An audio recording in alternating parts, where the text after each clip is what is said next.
Okay, this is 2021 R5, and we're going to talk about an enhancement here that we did for bearing capacities. TPI allows an increase in the bearing capacity of the truss material of 18% if there is a uh, truss plate on the joint that is flush with the edge of the cord where the bearing sits. So there's two things that you need to understand here. One is that we always check the material for a bearing. We check the truss material and the wall material, whichever one controls is the one that wins. This enhancement only affects the truss material. So if the wall material is what's controlling your design, then this won't help. But in this version, we've added the ability for the program to recognize a plate that is flush with the bottom cord. Now, as you see here, I'm going to look at this interior bearing. This plate is not flush with the bottom cord. The program, if there was a splice here, the program would automatically have made this plate flush with the bottom cord. But without a splice, then it's going to just plate it with whatever it needs. We are not modifying the plating, the automatic plating, to make the plate be flush with the bottom cord for the bearing enhancement, but it can be done manually, and that's what I'm going to show you.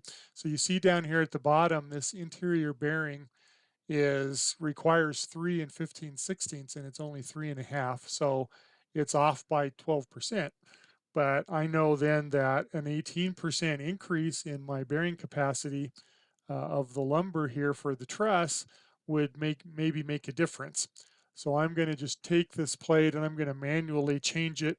Let's go to 6x8 just so that we've got something that's deep enough. And then I'm going to move the plate and make sure that it is flush to the bottom edge of the cord, like so. And then we'll just rerun the truss. And you'll see that what that does with that plate on there, when I get to the quick review screen here, is now that bearing works. It actually has a little bit more capacity. It only requires 3 and 5/16. So this is just another opportunity to satisfy bearing requirements in the program. If again, your wall material has a higher capacity than the truss material, then you can enhance the truss material with a plate that goes across the cord.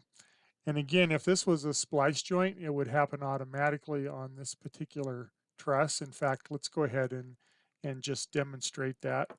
I'm going to clear out everything here, and we'll just go ahead and I'll leave the other splices. It doesn't matter. And we'll just go ahead and add a splice here at this joint. And you'll see now this same exact truss, when it runs, it automatically puts a plate that's flush to the bottom cord because of the splice.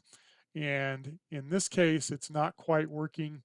It's close though, but it's because it's at the end of the member there, so it can't use the intermediate member increase that comes along with that factor. So still off by a little bit, but it's closer than it is without doing that. Again, if I just take that back off, that splice, and rerun it, it's 12% off without the splice there. With the splice, it moves it down to 105. And in this condition, because it's also not at the end of a member, if you have a plate that's flush with the bottom edge, then it will increase your capacity by quite a bit, and it makes it work in this case. So watch for that. Again, it does not happen automatically. The program will allow you to adjust the plate manually when you want to satisfy a bearing requirement that's just a little bit off, within 15% or so, and it'll make it work. Actually 18%. If it's within that, then you can make it work by doing a flush plate. Okay. Any questions on this, please let me know.